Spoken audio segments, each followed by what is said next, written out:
व्यर्थ के बकवाद करने वाले लोगों से मत मिलो, व्यर्थ के बकवाद करने वाले लोगों की तरफ मत देखो, ये क्या कह रहे हैं, क्या बोल रहे हैं। और तुम भी व्यर्थ का बकवाद मत करो। अपने समय को कीमती मान करके निरंतर प्रिया प्रीतम का नाम जप करो, उनकी गुण लीला गाओ, उनकी सेवा में रहो।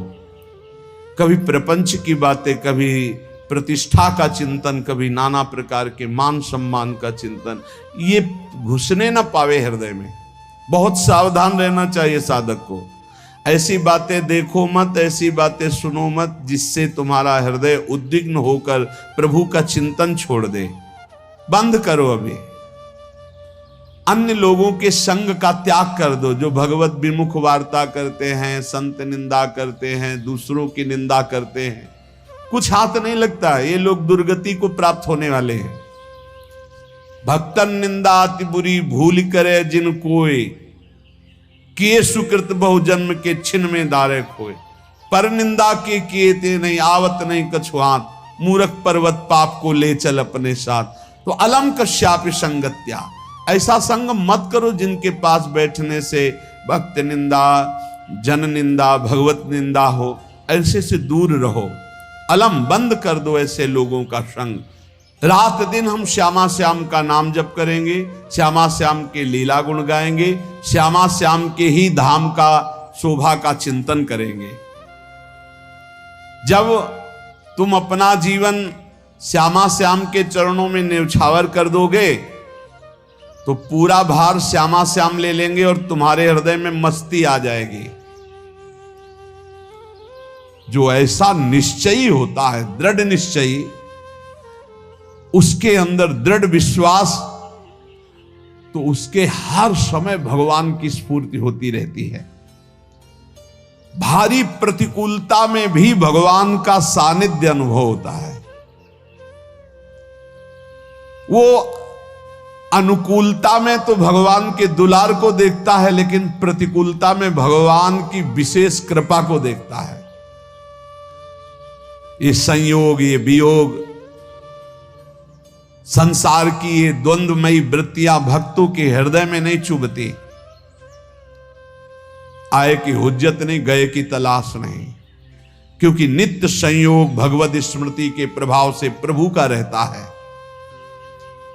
शोक, विषाद बहुत ध्यान देने योग्य विषय है। तभी लोगों को ऐसा लगता है कि ऐसा कैसे हो सकता है। भक्त के चरित्रों को जब सुनते तो लगता है ऐसा कैसे हो सकता है, ऐसी परिस्थिति में भी ऐसा कैसे हो सकता है। क्योंकि तुम मानसिक बुद्धि से युक्त हो और वो भागवतिक स्थिति से युक्त है, इसलिए तुम उसको पार पा ही नहीं सकते। जब तुम अपना जीवन श्यामा श्याम के चरणों में समर्पित कर देते हो हृदय से, फिर उनकी कृपा से सब विघ्न दूर हो जाते, एक अपार मस्ती रहती है। नहीं तो शोक, विषाद, दुख, क्लेश, कष्ट, संताप, भय, उद्वेग, ये सदैव सताते रहते हैं। इसी से डिप्रेशन होता है। बार बार नकारात्मक चिंतन, शोक, विषाद, दुख, चिंता, क्लेश, संताप, भय, उद्वेग, यही पूरे मानसिक स्तर को नष्ट कर देते हैं। उत्साहहीन जीवन हो जाता है। जब तुम श्यामा श्याम को समर्पित हो जाते हो तो ये सब प्रवेश भी नहीं करते, एक अपार मस्ती बनी रहती है। अब क्या होगा? श्यामा श्याम जो करेंगे वही होगा। श्यामा श्याम पता नहीं कैसा करे, नहीं, वो सदैव मंगल भवन है, वो जो करते महामंगल होता है। यह निश्चय उपासक के हृदय में आ जाना चाहिए। इसलिए अपना सारा मन, सारी बुद्धि, सारा जीवन, प्रत्येक श्वास प्रभु को अर्पण कर दो। फिर देखो तुम निहाल हो जाओगे। दुख, शोक, विषाद, क्लेश, कष्ट, संताप, भय, उद्वेग, ये उसी को व्यापते हैं जिसने अपने जीवन को प्रभु के चरणों में अर्पित नहीं किया। इसलिए तुम अपना सारा मन, सारी बुद्धि, सारा जीवन, प्रत्येक श्वास केवल प्रभु को अर्पित कर दो, फिर देख लेना। श्वास कैसे अर्पित की जाती? राधा राधा राधा। बुद्धि कैसे अर्पित की जाती? एकमात्र निश्चय कि भगवत सुख ही सुख है, ये जागतिक सुख सुख नहीं, ये दुख है, ये ऐसा दलदल है जिससे आज तक कोई नहीं निकल पाया। सारा मन, हम मन से केवल प्रभु का मनन करें, बार बार मन को संसार से हटा के नाम में, रूप में, लीला में, धाम में लगाएं। बहुत प्रसन्नता हो जाती है उस उपासक के हृदय में जो अपना मन बुद्धि प्रभु के चरणों में अर्पित कर देता। भगवान ने तो इसको बहुत उत्तम स्थिति बताया है कि मेरे से कभी वो अलग हो ही नहीं सकता यदि मन बुद्धि अर्पित कर दिया। मयि एव मन आधत्स्व मयि बुद्धिम निवेशय, तो निवश्य मयि एव अत ऊर्ध्वम न संशया। बिल्कुल संशय नहीं, वो मेरे में ही निवास करेगा जिसने मन और बुद्धि अपनी मेरे में अर्पित कर दी। बहुत प्रसन्नता रहेगी उस उपासक के जीवन में जो अपने आप को मन बुद्धि सहित प्रभु के चरणों में समर्पित कर दिया है। भगवान का आश्रय लेने वाले की पहचान है हर परिस्थिति में प्रसन्न रहना। देखो आप भगवद आश्रित हो कि नहीं, देखो अनुकूल परिस्थिति में तो सब प्रसन्न रहना, लेकिन प्रतिकूल परिस्थिति में प्रसन्न रहना ये भगवान के भक्तों का लक्षण है। हर परिस्थिति में प्रसन्न रहना ये भगवान के भक्तों का लक्षण है। आनंदगन भगवान का आश्रय मिलते ही आनंद छा जाता है हृदय में। उनके पास आनंद का अभाव होता ही नहीं है। जैसे सूर्य का प्रकाश उदय होते ही सूर्य का प्रकाश संपूर्ण अंधकार को नष्ट कर देता है, ऐसे ही भगवान का संपूर्ण आश्रय लेते ही सब दुख चिंता शोक नष्ट हो जाते, आनंद ही आनंद।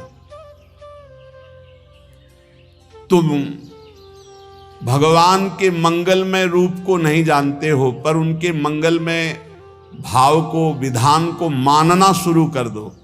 जो भी होता है मंगलमय होता है। हमने जीवन में देखा है,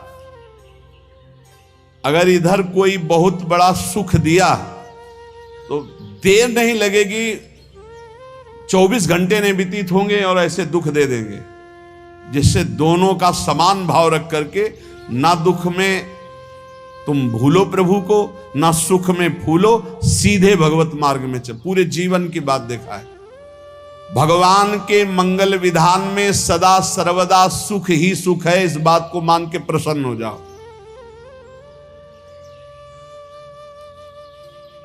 जब भगवान का भजन करने वाले की तन्मयता बढ़ती है भजन में, तो द्वेषी जन अपने आप तैयार हो जाते हैं। भक्त कभी किसी से द्वेष नहीं करता, अपने आप वो द्रोह करने लगते। तो नरसिंह मेहता जी से बहुत गांव के कई लोग थे जो जलते थे, ऐसे जलते थे कि अब क्या करें, कैसे मिटा दे नरसिंह मेहता जी को।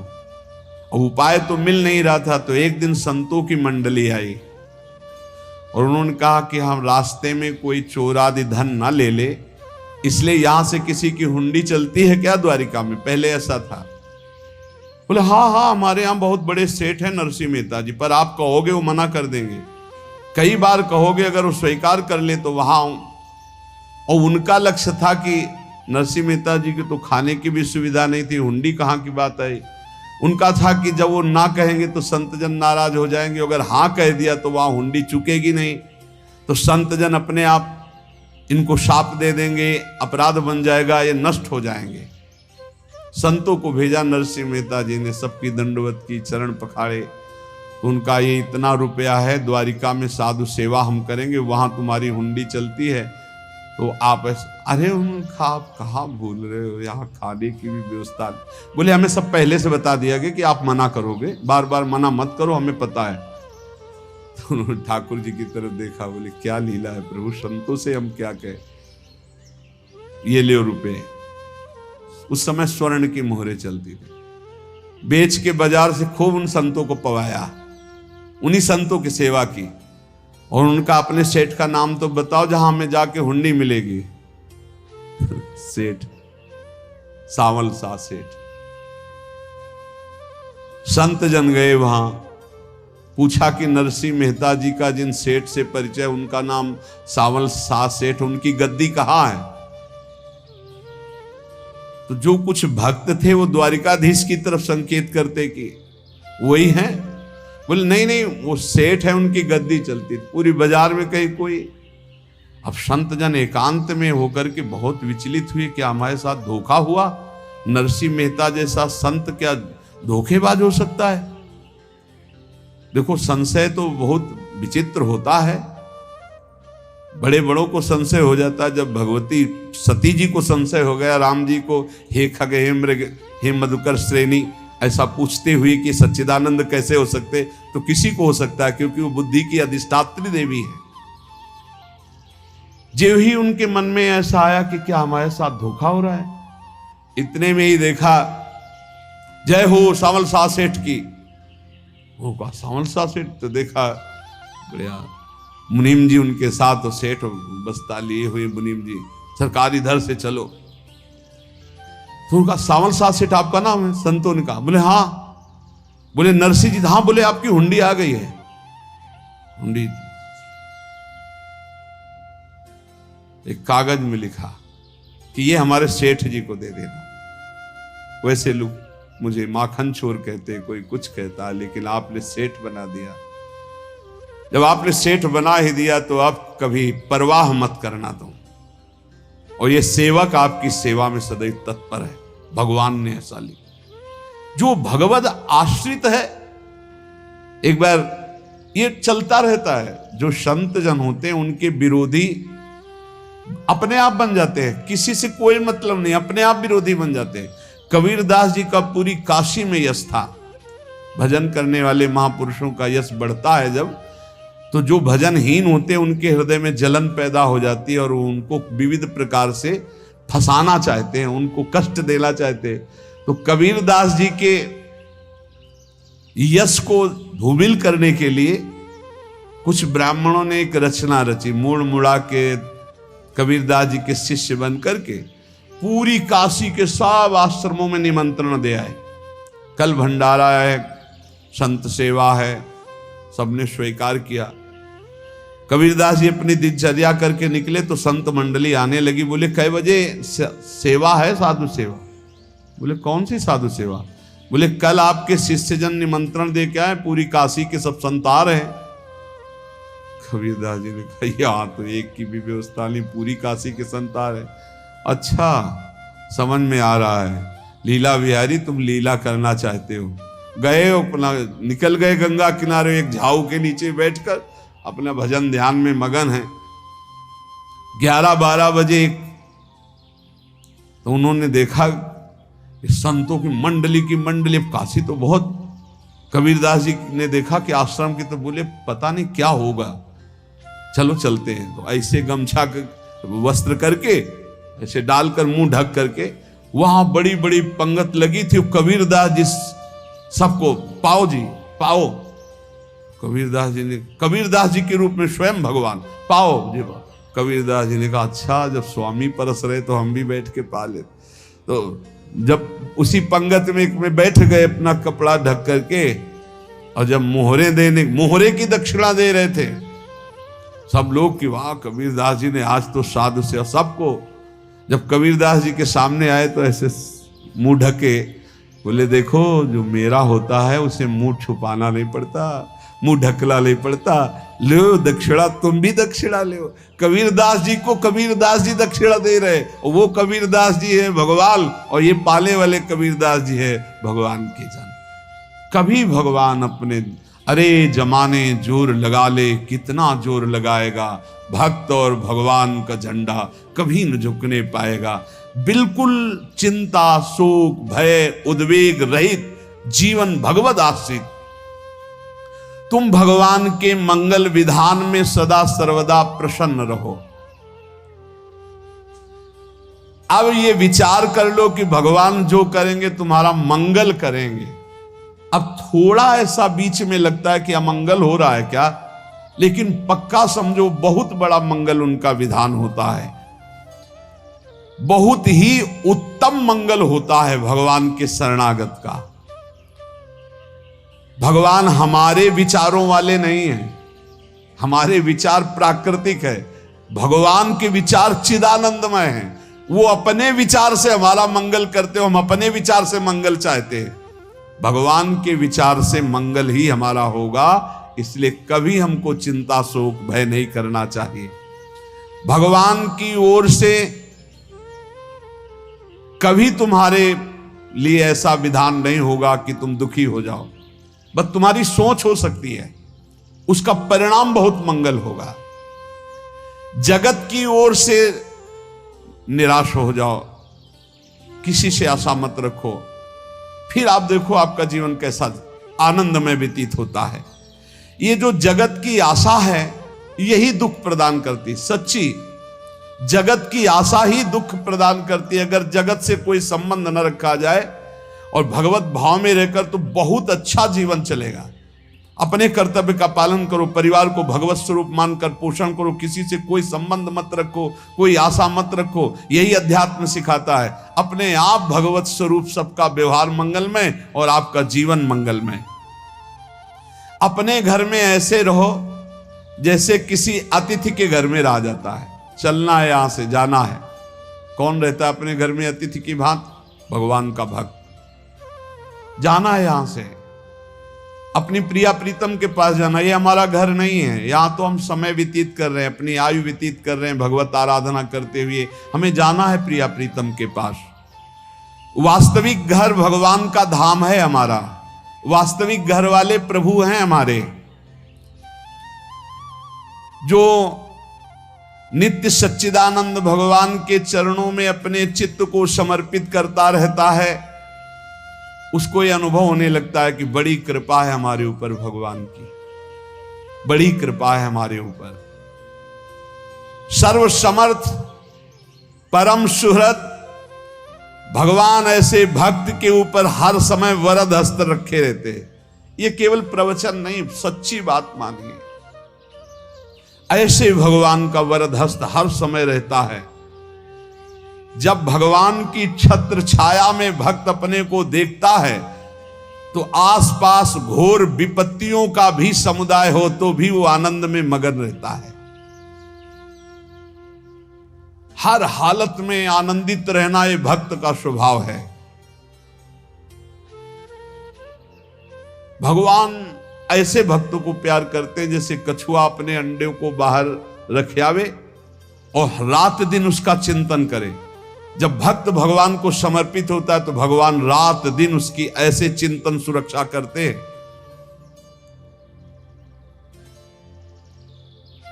अभय, ये दैवी संपदा का पहला गुण है। ये भगवान के शरणागत पर जागृत हो जाता है, वो भयभीत नहीं होता, किसी भी उससे भयभीत नहीं होता। यही डर ही डरप हरिवंश हित, जिनो भ्रमय गुण सलिल पर। इस डर से डरते रहना चाहिए कहीं गुण रूपी पानी में फिसल न जाए, नहीं तो गलती हो सकती है। साधक सावधान रहे। ये अभय दैवी संपदा का सबसे बड़ा गुण है। जो भयहारी भगवान की शरण में आ जाता है तो उसके अंदर ये अभय प्रकट हो जाता है।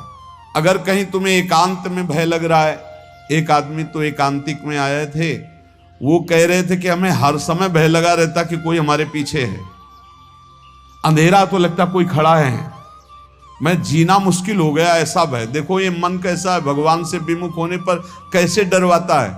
वो कह रहे हैं हर समय मुझे डर लगा रहता है, कोई सामने खड़ा है, कोई पीछे खड़ा है, ऐसा भय लगने लगता है। और जब भगवान की शरण में आ जाते हैं तो ये अभय स्थिति हृदय में जागृत हो जाती है। कोई भी भय आसपास आ ही नहीं सकता, यहां तक कि नरक का भी भय खत्म हो जाता है जो भगवान की शरण में है। महापापी भी पुण्यात्मा महान भक्तों के समान वो उत्तम गति को प्राप्त हो जाता है जो भगवान की शरण में हो जाता है। पर ये जो भोगों का आश्रय लिए हुए हैं, मनमानी आचरण कर रहे हैं, ये कभी उस अभय को जान ही नहीं सकते कोई अभय पद है क्या। इनको तो कदम कदम पर शोक, भय और दुख की प्राप्ति होगी। कोई बचा नहीं सकता जो भोगों में लगे हैं, मनमानी आचरण कर रहे हैं। अगर निर्भय होना चाहते हो, परम सुखी होना चाहते हो, तो भगवान के शरणागत हो जाओ। सारे जगत को अभय दान देने वाले भगवान हैं। भगवान का एक प्रण है, मम पन शरणागत भयहारी। जो मेरी शरण में आ गया उसके भय का मैं नाश कर देता हूं। साधना में अवस्था मन की मानी जाती है कि आप कितने अच्छे साधक हैं।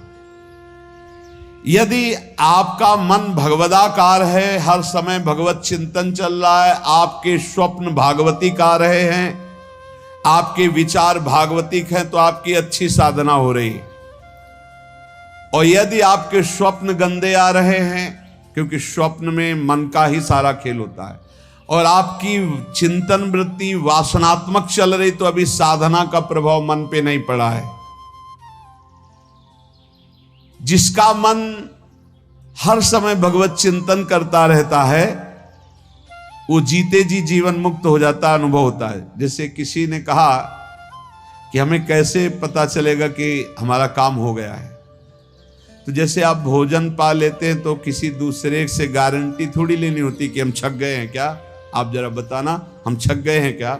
नहीं, अपने हृदय में आ जाता है कि अब मैं तृप्त हो गया। ऐसे ही अपने हृदय में आ जाता है कि मेरा काम हो गया, अब मेरा जन्म नहीं होगा। ये हृदय में आ जाता है, अपने आप अनुभव में आ जाता है। जब स्वरूप बोध होता है तो किसी और से सलाह थोड़ी लेनी होती है, वो अपने आप अनुभव में आ जाता है। हाँ, यदि गुरुदेव का वर्ण नहीं किया है तो फिर आपको किसी न किसी गुरु से प्रमाणित करवाना पड़ेगा। अगर गुरुदेव का वर्ण किया है तो वही मंत्र, वही नाम, वही गुरु शरणागति आपको अंदर से पुष्ट कर देगी कि आपका काम हो गया है। विषय चिंतन करता हुआ मन विषय आसक्ति को प्राप्त होता है। विषय